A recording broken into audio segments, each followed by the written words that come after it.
दोस्तों, ईरान के आज ताज़ा हमलों से एक बार फिर पूरा गल्फ थर्रा गया। खबर ये आ रही है कि आज ईरान की हाइपरसोनिक मिसाइलों ने अमेरिका के 4 बड़े मिलिट्री एयरबेस पर ताबड़तोड़ हमले किए हैं। इन हमलों में बहरीन के शेख ईसा एयरबेस पर भारी नुकसान हुआ है। कुवैत का अली सालेम एयरबेस, जहां पर अमेरिका का मिलिट्री इक्विपमेंट पूरी तरह से ध्वस्त हो गया है। इसके अलावा बहरीन के जुफैर नेवल बेस, जो अमेरिका की 5th फ्लीट का सबसे बड़ा ठिकाना है, वहां पर हमले हुए हैं। और मिसाइलों के हमले जॉर्डन के अजराक एयर बेस पर भी हुए हैं, जहां भीषण नुकसान बताया जा रहा है। उधर दुनिया की जानी मानी न्यूज़ एजेंसी ब्लूमबर्ग से खबर आ रही है कि हमलों के दबाव में आए सऊदी अरब के क्राउन प्रिंस मोहम्मद बिन सलमान ईरान की शरण में आ रहे हैं। ब्लूमबर्ग के अनुसार मोहम्मद बिन सलमान चाहते हैं कि ईरान जंग को किसी तरह डाइल्यूट करे, किसी तरह रोके और गल्फ पर हमले कम हो। और इस सिलसिले में सऊदी अरब के क्राउन प्रिंस ईरान के राष्ट्रपति पेजेश्कियान के संपर्क में बताए जाते हैं। यही नहीं, ट्रंप से भी उनकी लगातार बातचीत हो रही है कि इस जंग को किसी भी तरह से खत्म किया जाए। दूसरी तरफ दुबई और अबू धाबी, जहां सबसे ज़्यादा नुकसान हुआ है, वहां के प्रेसिडेंट मोहम्मद बिन जायद, जो अबू धाबी के बादशाह भी हैं, वो रूस के राष्ट्रपति पुतिन से कोशिश कर रहे हैं कि किसी तरह से ईरान की फ़ौज को समझाया बुझाया जा सके कि गल्फ पर हमले कम हों। खासकर दुबई में जिस तरह से कारोबार ठप है, उससे खरबों रुपए का नुकसान हो रहा है अमीरात को। और खबरें ये भी आ रही हैं कि कतर, बहरीन और कुवैत, इनके बादशाह भी ईरान के विदेश मंत्रालय के संपर्क में। इन बादशाहों की अब ये दलील है कि पिछले 7-8 दिन में जहां ईरान ने ताबड़तोड़ हमले किए हैं इन मुल्कों पर, चाहे वो एयरबेस हों, चाहे एयरपोर्ट्स हों, चाहे उनके गैस प्लांट्स हों या रिफाइनरीज हों, लेकिन इन मुल्कों की तरफ से एक भी वार ईरान की तरफ नहीं किया। यानी इन मुल्कों ने ईरान पर रिटेलिएट नहीं किया, पलटवार नहीं किया। और इसलिए इनका मानना है कि ईरान इन मुल्कों पर युद्ध ना करें। एक तरह से ये बादशाह कहीं ना कहीं ईरान के साथ खड़े, ये मैसेज देने की कोशिश हो रही है। उधर आज के ताज़ा हमलों के बाद ईरान के राष्ट्रपति ने पहली बार न्यूज़ एजेंसीज पर बयान दिया है कि उनकी मंशा कतई भी किसी भी गल्फ़ कंट्री पर अटैक करने की नहीं थी। ईरान सिर्फ़ और सिर्फ पूरे गल्फ़ रीजन से अमेरिकन बेसिस को हटाना चाहता है, ख़त्म करना चाहता है। एक और बड़ी बात पेजेश्कियान ने आज कही कि अगर गल्फ़ के इन देशों से हमला नहीं होता है तो वो कतई हमला नहीं करेंगे, कतई हमला नहीं करेंगे। चाहे वो यूनाइटेड अरब एमिरेट्स हो, बहरीन हो, कुवैत हो, कतर हो या फिर सऊदी अरब हो, ये हमला बिल्कुल नहीं होगा। एक चीज़ और उन्होंने आज साफ करी कि चाहे गल्फ़ की जनता हो या वहाँ का निज़ाम हो, वो उनके भाई के समान है। ये कहा है, ब्रदरहुड की बात करिए। अब दोस्तों, जिस तरह से सारे बादशाह झुके हुए हैं, उसकी सबसे बड़ी वजह यह है कि पूरा कारोबार ठप हो गया। आप ये कह सकते हैं कि गल्फ़ कंट्रीज़ में सब कुछ ठप है इस वक्त। और जो आंकड़े आ रहे हैं, ताज़ा आंकड़े खबरों में आ रहे हैं, उसमें एविएशन सेक्टर में जो लॉस है, तकरीबन 20,000 से ज़्यादा फ़्लाइट्स वो कैंसिल हो चुकी हैं। 15 लाख, करीबन 15 लाख यात्री अलग अलग एयरपोर्ट और शहरों में फंसे हैं, जिसमें दुबई, दोहा और अबू धाबी सबसे प्रमुख हैं। अगर आप फाइनेंशियल लॉसेस देखें तो सिर्फ एविएशन इंडस्ट्री में $2.6 बिलियन का लॉस है। इसके अलावा अगर आप टूरिज़्म सेक्टर देखते हैं तो यहाँ भी भारी नुकसान है। मिडिल ईस्ट की जो टूरिज़्म इंडस्ट्री है, इसका सालाना कारोबार $367 बिलियन है। होटल्स खाली हैं, क्रूज़ शिप्स कैंसिल हो रहे हैं, और जो पिलग्रिमेज है, यानी जो धार्मिक यात्रा है, वो भी पूरी तरह से डिसरप्ट हो चुकी है। सिर्फ हफ्ते भर में $56 बिलियन का नुकसान टूरिज़्म इंडस्ट्री को हुआ है। अगर आप ऑयल और गैस सेक्टर देखते हैं, जो कमाई का मुख्य साधन है पूरी गल्फ़ कंट्रीज़ का, कतर में सबसे ज़्यादा नुकसान है, जो दुनिया को 20% गैस सप्लाई करता है। वीकली कतर में जो गैस के कारखाने बंद हुए हैं, उससे जो एस्टिमेट लॉस है पर वीक 3 से 5 बिलियन है। और जहाँ तक शिपिंग इंडस्ट्री की बात है तो ईरान का जो गल्फ़ ऑफ हॉर्मुज़ है, समंदर से सटा जो इलाका है जहाँ से सारी शिप्स गुजरती हैं, वो भी पूरी तरह से ठप है। खरबों का नुकसान वहाँ भी हो रहा है। तो ओवरऑल अगर हम सिनेरियो देखें तो पिछले 7-8 दिन में, या यूँ कहें 2 हफ्तों से, जब से जंग का एक माहौल बन रहा था, गल्फ में टूरिज्म बैठ चुका है, दुबई का एविएशन हब पूरी तरह से आप कह सकते हैं कोलैप्स हो गया है, गैस का डिस्ट्रीब्यूशन, ऑयल का डिस्ट्रीब्यूशन, सब कुछ प्रभावित हो रहा है और मिडिल ईस्ट के जो मार्केट है, शेयर बाजार क्रैश कर चुके हैं। एक एस्टिमेट लॉस अगर हम देखें 8 दिनों में तो ये 6 से 7 लाख करोड़ है। यानी आप कह सकते हैं कि भारत का जो सालाना बजट है उससे 10-12 गुना ज़्यादा का नुकसान सिर्फ इस 8 दिन में हुआ है पूरे गल्फ को। अब दोस्तों, ये जो आंकड़े मैंने आपके सामने रखे सिर्फ ये जाहिर करने के लिए कि पिछले 7-8 दिन में किस पैमाने पर नुकसान हुआ है गल्फ देशों का, वो चाहे कुवैत हो, कतर हो, यूनाइटेड अरब एमिरेट्स हो, बहरीन हो, ओमान हो, सऊदी अरब हो।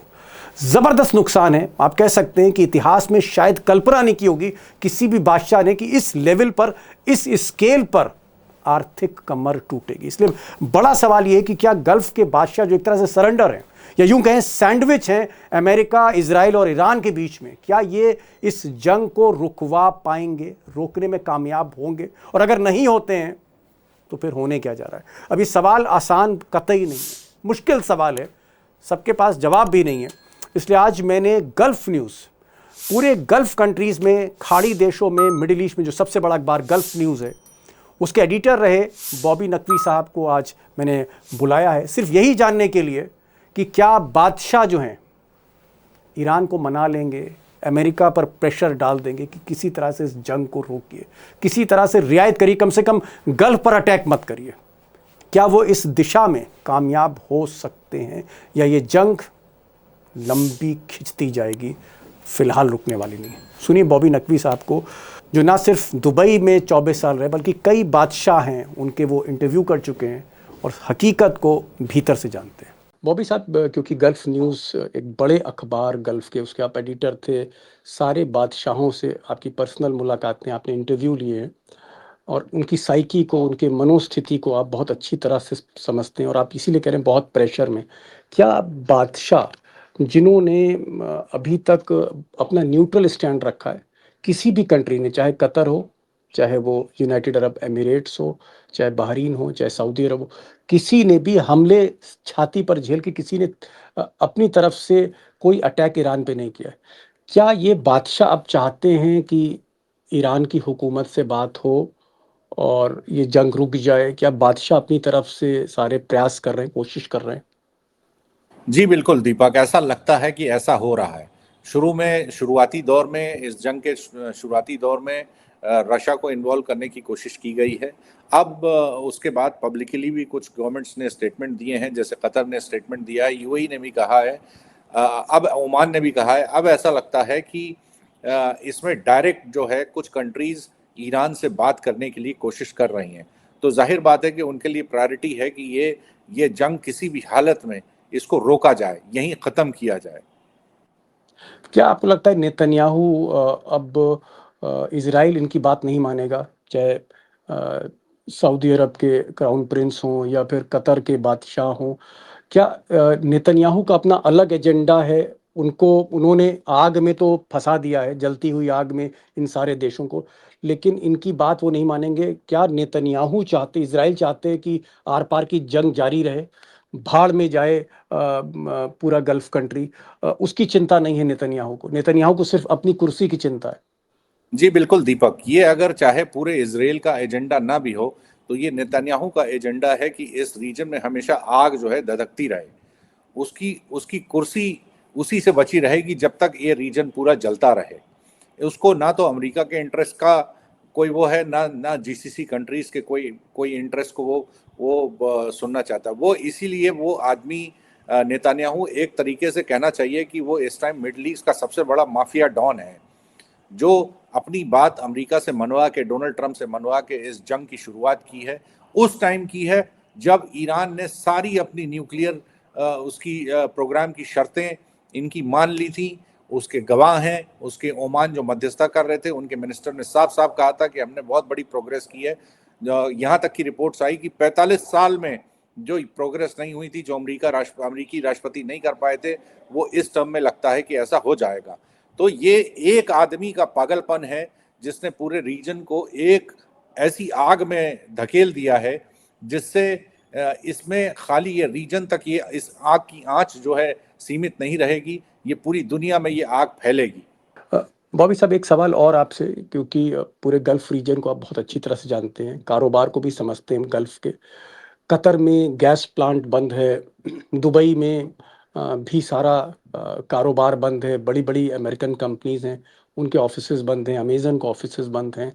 बैंक्स जो अमेरिका के बैंक हैं, सिटी बैंक हैं, वहाँ भी पूरा स्टाफ नहीं आ रहा है। यूनिवर्सिटी, कॉलेजेस, स्कूल्स सब बंद है। यही हाल बहरीन में है और सऊदी अरब में भी यही हाल है। क्या कारोबार, तेल का, गैस का जो लाइफ लाइन है, जो एक कमाई का सबसे बड़ा साधन है इन अमीर गल्फ कंट्रीज का, क्या ये कारोबार पूरी तरह से ठप है? और अगर 15 दिन, 20 दिन और ये कारोबार ठप होता है तो खरबों रुपए का नुकसान उठाना पड़ेगा गल्फ कंट्रीज को। खाली खरबों रुपयों का नुकसान नहीं, इसमें दीपक भाई, अगर ये लड़ाई चलती रही तो इससे एक बहुत ही दूरगामी परिणाम होंगे। इससे पूरा ग्लोबल इन्वेस्टमेंट क्लाइमेट जो है वो इफेक्ट करेगा। जो फौरी तौर पे जो रीजनल इकोनॉमीज पे जो असर पड़ेगा वो तो पड़ेगा। आप ये देखिए कि खाली एक अगर सेक्टर को देखें, एविएशन सेक्टर, अगर एयर स्पेस बंद होता है, कमर्शियल फ्लाइट्स अगर डिसरप्ट होती हैं, तो उसका डायरेक्ट इम्पैक्ट जो है वो बिजनेस के ऊपर पड़ता है। जब जी। लोग अगर आ जा नहीं पाएंगे तो फिर बिजनेस कैसे होगा। दूसरी चीज, जो वहां पे जो कंपनीज बेस्ड हैं, सैकड़ों की तादाद में ग्लोबल एमएनसीज का रीजनल हेडक्वार्टर्स उस रीजन में है। रियाद और दुबई को अगर जोड़ दिया जाए तो, और तीसरी शहर अबू धाबी को जोड़ दिया जाए, तो सैकड़ों कंपनीज हैं, ग्लोबल बड़ी कंपनीज हैं कंपनी, ग्लोबल कंपनी जिनके हेडक्वार्टर वहां बड़ी पर है। बड़ी कंपनीज है। अमेजोन का मैंने एक एग्जांपल लिया, अमेजोन के 3 हम्म, फैसिलिटीज हैं। ये जी तीनों जी। फैसिलिटीज डैमेज हुई हैं और इनका इनका इनका ऑपरेशन बंद हो गया है। इसका ऑपरेशन का बंद होने का मतलब है कि खाली इसका रिपल इफेक्ट जो है बहुत सारे सेक्टर्स पे चलता है, पड़ता है, खास तौर पे से फाइनेंशियल सेक्टर में। अमेजॉन वेब सर्विसेज का अगर ऑपरेशन बंद हो जाए तो फिर ये बैंक्स भी काम करना बंद कर देंगे। तो क्या जाहिर गैस, जी जी, क्या गैस के जो प्लांट हैं, क्योंकि गैस से सबसे ज्यादा दुनिया को सप्लाई होती है गल्फ से, गैस और तेल की जो रिफाइनरी है वो सब भी बंद है, ठप है, कोई टैंकर नहीं निकल पा रहा है ऑयल जी का। बिल्कुल भाई, कतर का जो एलएनजी की जो फैसिलिटी है जो बंद की गई, वो 20% यानी 1/4 जो ग्लोबल सप्लाई है गैस की, वो वहां से होती है, वो बंद हो कतर गई से। है। कतर ने जी। फॉर्मली फोर्स मेजोर डिक्लेयर किया है, यानी उन्होंने ये कहा है कि हमारे जो ऑलरेडी जो साइंड कॉन्ट्रैक्ट्स हैं, मतलब जहां जहां दुनिया में गैस सप्लाई को उनको उनको जो सप्लाई करते करनी हैं। थी उसको वो नहीं कर पाएंगे, और हमारी कोई लाइबिलिटी नहीं है क्योंकि सर्कमस्टेंसेज ऐसे हैं। तो इसमें 1/4 अगर गैस की सप्लाई पूरी दुनिया की खत्म हो जाएगी तो उससे बहुत ज्यादा असर पड़ेगा। ये गर्मियों का सीजन जो होता है ये बहुत ही क्रिटिकल होता है एलएनजी के लिए, क्योंकि इस टाइम यूरोप जो है, पूरा यूरोप अपने गैस के स्टॉक्स को रिप्लेनिश करता है विंटर के लिए। और दूसरा, गर्मी में गैस की डिमांड बढ़ती है एशिया में, जहाँ पे एयर कंडीशनिंग और बिजली इससे पैदा होती है, जो गैस की ज़रूरत पड़ती है। तो डिमांड गर्मी में बहुत ज़्यादा रहती है और ये डिमांड की पूर्ति कोई नहीं कर सकता। किसी के पास एक्स्ट्रा कैपेसिटी नहीं है कि ये क्योंकि बीस पुतिन, रशिया परसेंट ने भी जो सप्लाई बंद कर दी है जी यूरोप। बिल्कुल, रशिया ने कहा है कि हम यूरोप को अगर बंद कर देंगे, हालांकि हो सकता है कि आने वाले टाइम में ये अपने यूरोप के कुछ हिस्सों को करने लगे, मगर ऐसा लगता है कि ये यूरोप की अगर गैस की सप्लाई बंद हो जाए तो ये यूरोप के लिए बहुत ही परेशानी का ये एक परेशानी। बहुत परेशानी हो जाएगी वहाँ पे। जी। एक फाइनल क्वेश्चन पे आ रहा हूँ। आप कह रहे हैं बादशाह झुके हुए हैं, बादशाह बातचीत करना चाहते हैं, सारे बादशाह एक हैं, अभी तक किसी ने ईरान पर हमला नहीं किया, किसी ने पलटवार नहीं किया, बहुत कंट्रोल, बहुत पेशेंस रखा है बादशाहों ने। दूसरी चीज़, अमेरिका के ज़्यादातर बेस, चाहे वो दुबई के बेस हों, बहरीन के बेस हों, या फिर कुवैत के बेस हों, वहाँ पर अमेरिकी सैनिक मारे गए हैं, वहाँ पर एयरक्राफ्ट जो हैं वो जलाए गए हैं, बिल्डिंग्स तोड़ दी गई हैं, जो भी मिसाइल अटैक ईरान के हुए हैं। ये सारे जो बेस, मतलब कहीं 40% डैमेज है, कहीं 50% डैमेज है।